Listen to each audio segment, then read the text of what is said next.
안녕하세요. 두 번째 작품 작자 미상의 고려가요 만전춘 별사에 대해서 같이 공부해 보도록 하겠습니다. 1년 들어갑니다. 다 이제 약간 지금 현대 국어가 아니기 때문에 의미 같은 것들을 그냥 선생님이 해석해 가지고 읽도록 하겠습니다. 얼음 위에 우에 댄잎 자리 보아, 그러니까 대나무로 자리 깔아 가지고 임과 나와 얼어 죽더라도 죽을 망정. 반복됩니다. 정둔 오늘 밤 더디 새옷이라 더디 새옷이라. 그러니까 이렇게 춥고 죽을 만큼 이렇게 죽더라도, 그죠? 임과 함께 있을 수만 있다면, 임과 함께 있는 시간이 천천히 가기를 바라는 그런 화자의 마음이 드러난 일년입니다. 이 얼음이라는 거는 차갑죠. 근데 임과 나의 뜨거운 사랑, 정, 이건 뜨겁죠. 이 대응, 그죠? 이것들이 약간 역설적인 의미로 더 이렇게 간절한 그런 사랑, 그리고 아쉬움, 이런 것들을 표현한다고 볼 수 있겠습니다. 그래서 첫 번째 연은 임과의 짧은 밤에 대한 아쉬움을 드러냅니다. 이 만전춘 별사가 고려 소견인데요. 이 고려 시대의 사람들은 약간 성에 대해서 되게 개방적이었어요. 그래서 조금 야한 작품이라고도 볼 수 있겠습니다. 근데 뭐 요즘 가요들 보면은 뭐 함께 하룻밤을 지내자 뭐 이런 가사들도 엄청 많더라고요. 거기에 비하면 뭐. 자, 이연 넘어갑니다. 경경 고침상에 어느 잠이 오리오 라고 해가지고 뒤척뒤척 외로워가지고 그 침대에서 잠이 안 오니까 잠이 오리오 이렇게 묻는 거예요. 서리적 표현입니다.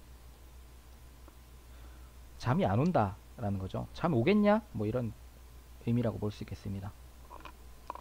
서창을 여니까, 서쪽 창문을 여니까 도화 복숭아 꽃이 발하두다 피었네. 도화는 시름이 없어서, 복숭아꽃은 시름이 없으니까 소춘풍 하나다. 춘풍 봄바람이죠. 웃을소 봄바람에 웃는구나, 봄바람에 웃는구나, 이렇게 표현했습니다. 나는 지금 근심이 많죠. 외롭고. 근데 도화는 시름이 없답니다. 얘네가 또 이렇게 대응되죠.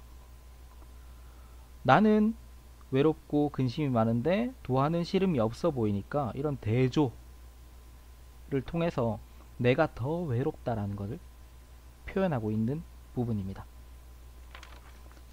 그래서 두 번째 연은 임을 생각하며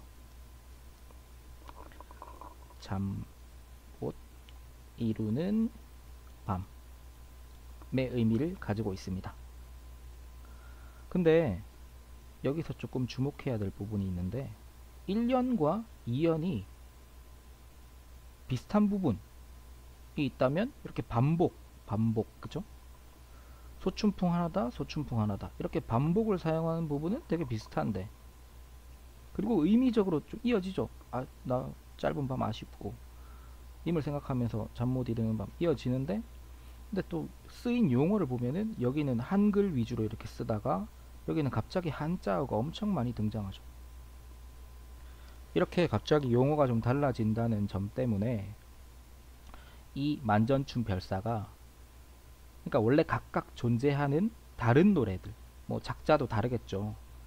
그런 노래들을 이렇게 편집해서 붙여 넣은 이런 노래라는 것의 근거가 되는 부분입니다.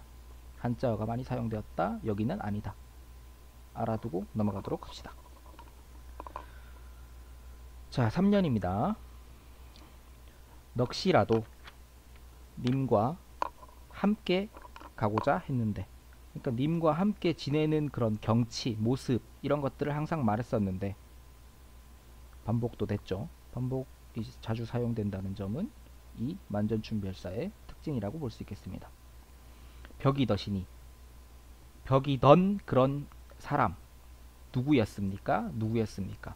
벽이다라는 게 그렇게 우기던, 그렇게 주장하던, 고집하던 사람이 누구였습니까? 라고 묻고 있습니다. 이미 그렇게 얘기했다는 거죠. 항상 함께 하자라고 이미 얘기해 놓고 그렇게 고집했는데 그런 사람 누구였냐? 라고 묻는 거는 지금은 어떻다는 겁니까? 이미 나와 함께 하지 않고 있다는 거죠. 그래서 임에 대한 원망입니다. 아까 1, 2, 3년이 내용적으로 이렇게 연결이 잘 되고 있다고 볼 수 있습니다. 뭐 이거는 또 이게 한꺼번에 노래가 지어졌다라고 주장하는 거에 근거가 되기도 하는데, 그러니까 그 두 의견이 부딪히고 있는데 서로 다른 노래를 이렇게 짜집게 한 것이라는 주장이 조금 더 우세한 그런 상황입니다. 그리고 3년에서 알아두어야 할 부분이 있습니다.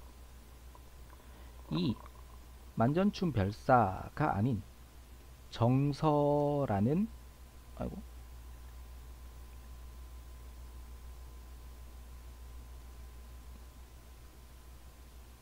되라. 정서라는 작가가 쓴 정과정 곡이라는 작품이 있습니다. 역시나 고려 시대에 지어진 작품인데 보통의 고려가요들은 작자미상인데 이거는 지은이가 확실한 그런 작품이에요. 근데 이 정과정이라는 노래 안에 넋이라도 님은 한대 여져라 아으 벽이더시니 니러시너이까 라는 구절이 등장합니다. 거의 만전춘별사의 3년과 똑같다고 볼 수 있죠. 그래서 이 3년도 다른 노래를 짜집기 해온 그런 증거가 된다, 이렇게 볼 수가 있겠습니다. 일단 내용을 보면은 요거죠. 임에 대한 자신의 반복법에 대한 설명이고 주제를 강화하는 거고, 의미는 요거죠. 임에 대한 원방. 그렇게 함께 있자 해놓고 왜 없냐. 사연입니다. 올하, 올하, 오리야 이렇게 부르는 겁니다. 아련 비오라, 어리고 아름다운 그런 비오리야. 오리의 종류 중에 하나예요. 물에 사는 그런 오리입니다. 여흘, 여울은 어디 두고 소에 연못 새 자러 오냐. 온다라는 것이 이게 2인칭 의문이에요. 상대방한테 묻는 겁니다. 왜 소에 자러 오냐. 오리라는 것이 임을 비유하고 있습니다. 남자입니다. 이 만전춘 별사의 어조 같은 것들을 보면은 뭐 임이라고 하고 뭐 높임말 이런 것들을 계속해서 사용하는 것으로 볼 때 시적 화자는 여성이라고 보는 것이 적절합니다. 근데 오리는 약간 남자를 상징하죠. 남자가 여흘, 여울은 어디 두고, 원래 오리가 이렇게 물에서 쉬고 하지 않습니까? 여울은 어디 두고 소에 자러 왔느냐 라고 묻고 있습니다. 그런 노래도 있잖아요. 남자는 배, 여자는 항구. 이렇게 남자는 좀 이렇게 지금 시대는 조금 다르긴 합니다만은 여자가 이렇게 머물러 있으면은 거기를 왔다 갔다 하는 그런 존재로 이렇게 표현하고 있는 거죠. 근데 여기서는 여흘, 여울, 소 이렇게 막 딴 데 왔다 갔다 하는 거 보면 남자가 정말 방탕하고 나쁜 놈이죠. 여기서 여울을 다른 여자라고 보고 소, 시적 화자라고, 연못을 시적 화자라고 보는데요. 이 두 시어의 의미는 서로 바꾸어 해석할 수도 있습니다. 그러니까 여울을 자신, 시적 화자, 소를 다른 여자라고도 볼 수가 있습니다. 자, 여기서는 말하는 의미가 갑자기 바뀝니다. 소콧 얼면, 소가 얼면, 연못이 얼면, 여울도 좋다, 여울도 좋다. 그러니까 이 시적 화자의 만남이 실증 나거나 식으면 다른 여인도 좋다 라고 하는 이 남자의 목소리가 드러나 있다고 볼 수 있겠습니다. 근데 이걸 시적 화자의 말로 보는 견해도 있습니다.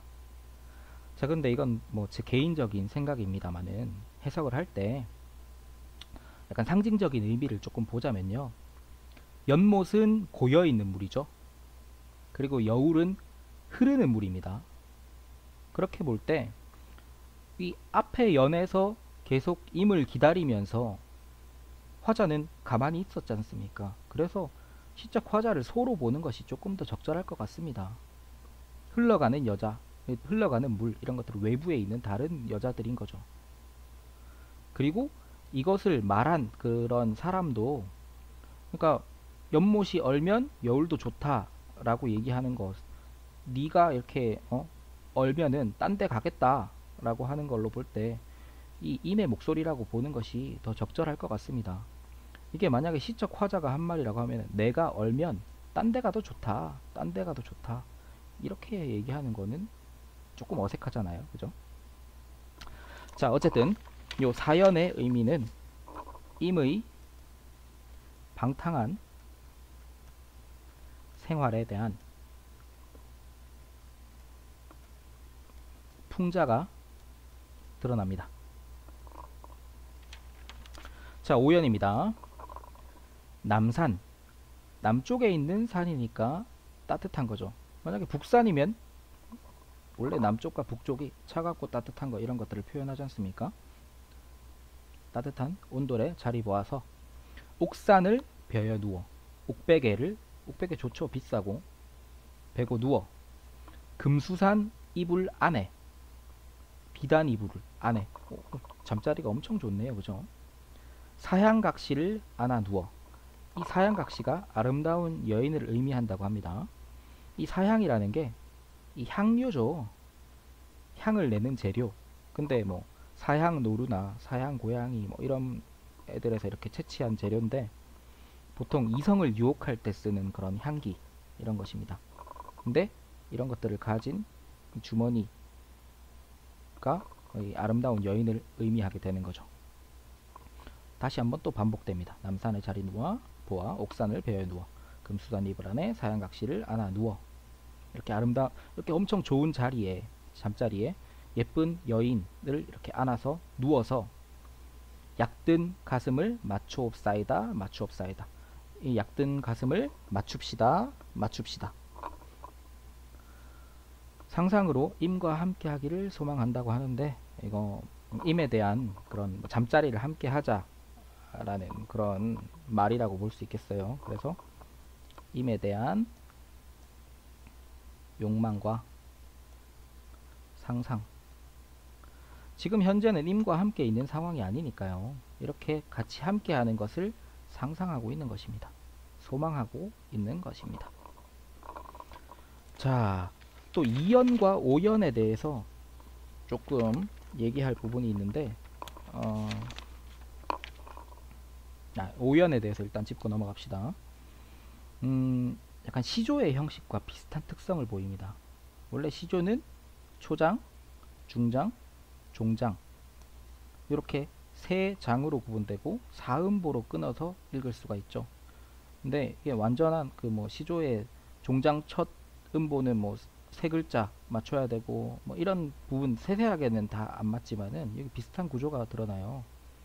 요 반복되는 부분을 하나로 합친다고 볼 때 남산의 자리보와 옥산을 베어 누워 사음보, 금수산 립을 하네 사양각시를 안아 누워 사음보.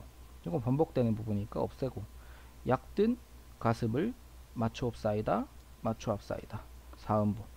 이렇게 형태가 나타나죠. 그래서 요게 시조 이런 구조들이, 아이고 글씨가, 시조 형식의 원류, 뭐 이것에서 점점 시조 형식으로 변해 나갔다, 이렇게 보는 견해가 있습니다. 5연만 이렇게 짚어보면 됩니다. 6연, 아까 2연 5연이라고 얘기한 건 실수예요. 미안해요. 6연, 아소니마 원대평생의 여일살 모라합세 라고 하고 있습니다. 아소라는 것은 감탄사입니다. 요즘에 쓰는 말 중에 아서라 뭐 이렇게 하는 말 있죠.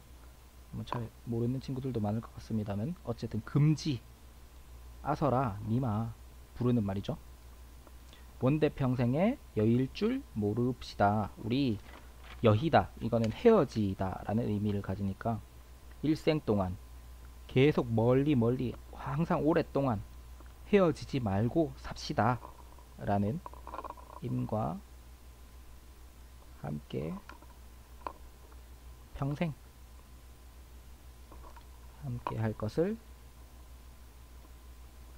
소망하는 그런 마지막 연으로 이 시를 마치고 있습니다. 이렇게 연을 구분해서 시를 전개하고 있잖아요. 이런 것들을 분절체라고 합니다. 절을 나누는 거죠. 1절, 2절 이런 것처럼. 혹은 분, 연, 체라고도 합니다. 자, 어떤 구조냐면은 뭐 아까 1연, 2연, 3연, 4연, 5연에다가 이 6연을 결사, 이 마무리 짓는 그런 부분이라고 볼 때 5연 분절체에 결사가 추가되어 있는 구조라고 볼 수 있겠습니다. 2연도 시조에 근접한 형태가 맞죠? 이렇게 방송으로 얘기하다 보면은 말하다 보면 실수가 좀 있네요. 자, 경경 꽃침상에 어느 잠이 오리요. 서창을 열어하니 도화가 피었다. 그렇죠? 요 반복되는 부분은 조금 도화는 시름 없어 소춘풍 하나다. 소춘풍 하나다. 이렇게 볼 때 이연도 사음보로 이렇게 볼 수 있는 부분이라고 볼 수 있겠습니다. 이것도 시조로 이어진다고 볼 수 있겠죠. 자, 이렇게 만전춘별사의 내용과 여러가지 표현, 특징 같은 것들을 짚어보았습니다. 이상입니다. 감사합니다.